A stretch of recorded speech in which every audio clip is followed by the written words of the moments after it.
start it up. Oh, you gotta hit the horn first. Then it starts up.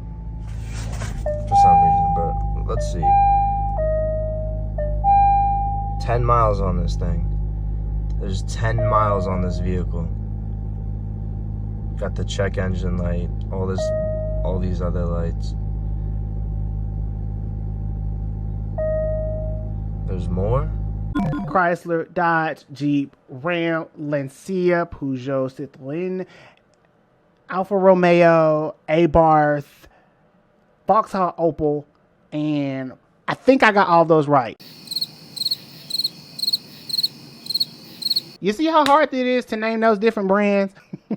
What's up, guys? My name is Chris, and welcome to the Breakdown, where we talk about everything cars, news, and reviews. If you're new to the channel, welcome. If you're not, welcome back. The brands that I just named were essentially a part of the multinational Italian-American conglomerate, which would be Stellantis. Now, no matter how you slice it, how you dice it, there are 14 different brands underneath the umbrella of Stellantis, and in the last couple of weeks, particularly in the YouTube space, Stellantis has been in quite a peril. Apparently, they have been playing in shareholders' face, but that's not the point of this video. The point of this video, we will be exploring not just Stellantis and who they are and what they are not, but more importantly, some pitfalls they've ran into and the brand perception that everyone has of them and what that could mean for the future of the company. With that being said, stick around and stay tuned because you are now watching The Breakdown.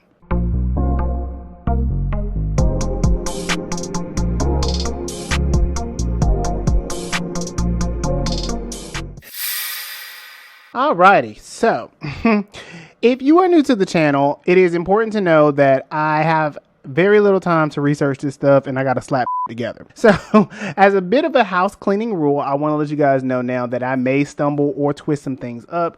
It's not really my offense, but you know, it happens. So if you find that I say something either inaccurate or incorrect, it is likely that I just messed it up by accident, but I'm gonna go ahead and say it anyway. And with that being said, now that that house cleaning is over, let's get into the show. Here's the thing, Stellantis has been playing in shareholders' faces for at least the last 2 years, and now they have caught in a lawsuit. Now that's not the bigger portion of this video because I'm going to be talking about a lot of different things that is going wrong with Stellantis, but I want to point that out there that this lawsuit could result in a lot more issues because shareholders want their money, babes. Don't care how you slice it, how you dice it. And so in the event that this lawsuit progresses, I may or may not go over it. But anyway, for those of you who don't know who Stellantis is an Italian-American multinational conglomerate consisting of 14 different brands. Some of them you do know, such as Dodge, Chrysler, Jeep, Fiat, even Alfa Romeo and Maserati, and some of them you may not know about, such as Lancia, Opel, Vauxhall, as well as DS, and there's also Abarth, and I believe there is one more that I'm forgetting, but nonetheless, oh, Peugeot, I don't know how I forgot that. and Citroën. Okay, I got it right. I think I won. I can't stop winning. I can't stop winning. All right, video over. But there are 14 different brands underneath the Stellantis umbrella. And so the idea at the time back in 2018, when it was initially in talks, was to create something that essentially would be able to consolidate resources, as Mr. Sergio Marchionne was a huge advocate for companies collaborating and working together. And company collaboration isn't anything new. It's been happening for decades. But in this particular instance, he wanted to merge with another company that would meet its cultural fit. Now, for context, Chrysler, who would be absorbed by Fiat, would eventually be merging with PSA and they would become Stellantis. For a long time, Chrysler had a few scuffles financially, and so they had to be either merging with somebody or working with somebody, as essentially between the big three, Chrysler has always been the middle child. And so because of that, especially knowing that Chrysler doesn't always have the best skills and they have a very tumultuous relationship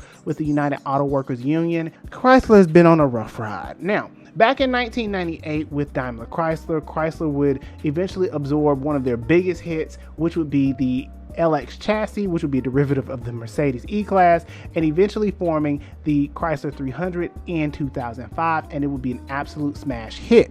Fast forward into 2007, and Cerebras Capital would take over Chrysler as Daimler-Benz wiped their hands with the and tossed it in the trash.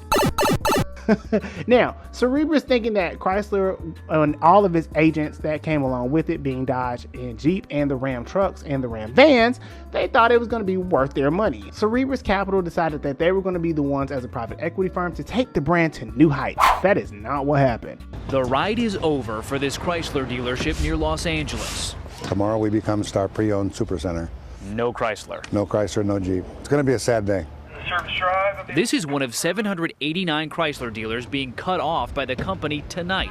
After that, no more Chrysler rebates, and even new cars must be sold as used. Around 2008, you all know that the housing crisis happened and a lot of the car companies were in dismay, but the big three was in holy hell. And so as a result, they were pretty much having their hand out instead of pulling themselves up by the bootstrap and requesting for a bailout, because we all know how that goes. And so in the agreement to be able to pay back the government, Mr. Sergio Marchionne, who really decided that he was going to take on the challenge of uplifting Chrysler, and that is how we got Fiat Chrysler, as 50% of Chrysler's stake was bought by Fiat. The thing is that Fiat Chrysler in theory was not a bad idea. And I'm getting to Stellantis in a minute. Just hold on. Fiat Chrysler in theory was not a bad idea. Now there was a bit of a malaise era after Cerebra sold it over to FCA, as they had absorbed basically some junk and some leftovers, and they pretty much had to pop it in the microwave and make it do what it do. But the biggest thing that came out was the Dodge and Ram brands, as they did amazingly in performance.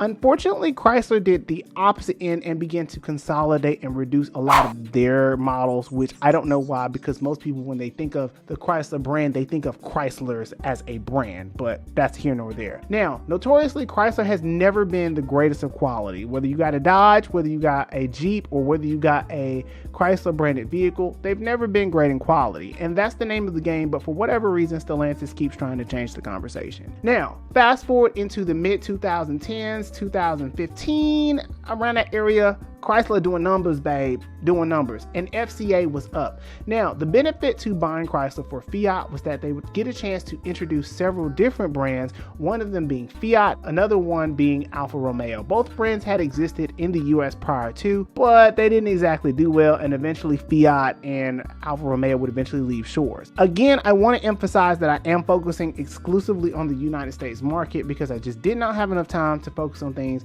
either European and in the China market, so bear with me. To all of my international audience members, I apologize, but I will get to it another day. Towards the 2015, 2020s, that's when things get a little murky. One of the biggest things that happened, unfortunately, Mr. Marchionne, who was an avid person in the Fiat Chrysler brand, would unfortunately pass away as a result of a complication from a surgery, as it was an attempt to remove cancer from his shoulder. He would die of a cerebral embolism, and that would create another set of problems for the brand, as now they have to appoint somebody else for the Fiat Chrysler brand. But more importantly, around that same time would also be the time that it would be proposed that FCA would join forces with Peugeot SA and become the big name we know now, which would be Stellantis. Now, Stellantis wouldn't be officially formed up until 2021 in January, and yeah, that's how we got Stellantis. Now that you have that historical context, I want to present some things to you of why Stellantis is struggling. Now, as I talk about it, I do think it could be called the curse of Chrysler, where they just do not do well. I don't know why, because Chrysler is a very old brand, stemming back to as early as 1925. But the thing is that Chrysler as a whole has always been seen as the stepchild or the middle child to the big three, whereas Ford and GM seem to just kind of work it out. Don't know how. Stellantis on the Peugeot SA side, where that's more of your Lancias, that's your Peugeots, your Citroëns, and then, I think I'm saying it wrong, but I just like the way it says, Citroën. It should be noted also that Peugeot also bought Opel and Vauxhall back in 2017 for $2.2 billion. And so that would help to up the brand, if you will. And they did significantly better. I think about a year later, the brand was up. But the thing is that if you really look at Stellantis, essentially they are a culmination of brands that are either lackluster or poor in quality. Now, getting into the crutch of the video, this is a pretty stormy chapter for Stellantis, because the idea when it was initially proposed back in 2018 was to become something of not just a cultural fit from the chapter of Daimler Chrysler, but more importantly to be something that there were all different flavors of car for every different type of market. Being that Carlos Tavares, who is the current CEO, believes that the United States market is supposed to be a focus, it calls into question what brands will be deleted and what will not. But I believe that is a bigger issue than what they're making it. You see, as I said before, quality is the name of the game. And one of the biggest problems with Stellantis, unfortunately, is that they lack direction. While you have things like the Dodge Charger and you have the Jeep Grand Cherokee, and of course you have the Chrysler Pacifica, but one of the things is for Stellantis is that they lack direction. For example, Chrysler has been struggling for the last 20 years. In fact, as of today, they only sell one vehicle, which would be the Chrysler Pacifica. It used to be that Chrysler would be the, if you will, luxurious brand in comparison to something like the Dodge Charger. But more importantly, Chrysler always offered you a more comfortable sedan than something than the likes of the Japanese luxury and the German luxury for a low affordable price. And so that is just one piece to the Stellantis puzzle, as you also have Alfa Romeo, which is a little sporty, a little more snazzy, and a little more exotic looking, but many people don't really know what it is, and many people who do know what it is have either already bought it or traded in due to poor reliability. The last thing is that in terms of direction, we don't know what Stellantis is trying to market to us. We always have the idea or the old idea of what Chrysler used to be, and it resonates with Americans,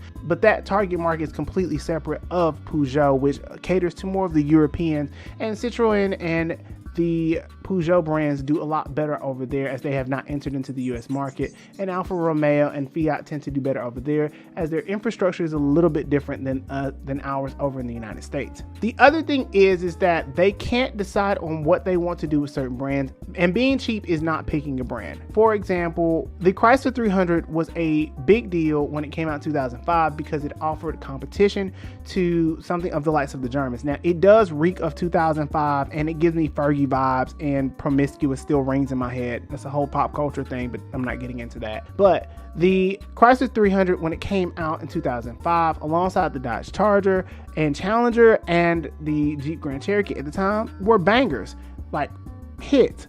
But as time went on and as Chrysler as a whole continued to change brands and continued to change hands, it almost seems as though the cost kept getting cut. In fact, Mr. Sergio Marchionne was the proponent of deleting the Dodge Dart as well as the Chrysler 200 as they were deemed unprofitable in a dying segment, if you will, which is ironic because the Chrysler Pacifica is also in a dying segment, but neither here nor there. The Dodge and Jeep brands are the only things that are really propping up that side of things for Fiat Chrysler, as Alfa Romeo and Fiat have also done extremely poor. Fiat doesn't know what it wants to do. In fact, the only thing that still exists that is pretty much even remotely selling is the Fiat 500, and the Alfa Romeo Giulia initially at launch was incredibly anticipated, but it just burnt out of steam over time. There is this YouTube video of All Cars with John, which he does an incredible job of explaining what happened with Fiat. I'll put that link in the description below. But essentially what he says is that people could not get past Fiat,